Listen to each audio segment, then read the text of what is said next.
शिरोळ तालुक्यातील पुरातन खिद्रापूर येथील श्री कोपेश्वर मंदिरात आज महाशिवरात्रीनिमित्त हर हर महादेवच्या जयघोषात आणि भक्तिमय वातावरणात हजारो भाविकांनी महादेवाचं दर्शन घेतलं। दर्शनासाठी पहाटेपासूनच भाविकांच्या लांबच लांब रांगा लागल्या होत्या। महाराष्ट्रासह परराज्यातील भाविकांनी दर्शनासाठी गर्दी केली होती। महाशिवरात्रीच्या निमित्तानं भाविकांची गैरसोय होऊ नये यासाठी स्थानिक ग्रामस्थ आणि उद्योजकांनी सढळ हाताने मदत केली।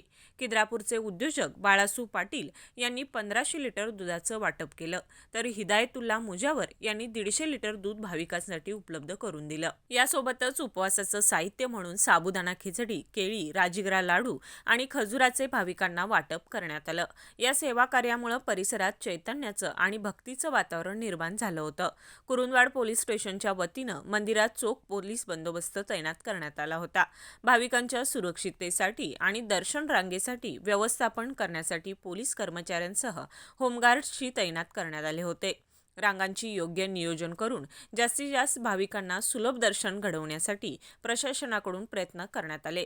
यावेळी उपसरपंच अमित कदम, दयानंद माने, सचिन पाटील, वर्धमान लडगे, ऋषभ म्हैसाळे, दीपक रायनाडे, राजू बडसुके, कुलदीप कदम, दयानंद खानोरे, इर्शाद मुजावर, मिया खान, मोकाशी आदींसह ग्रामस्थांनी कार्यकर्त्यांनी अहोरात्र परिश्रम घेतले। शिरोळहून सुभाष गुरव।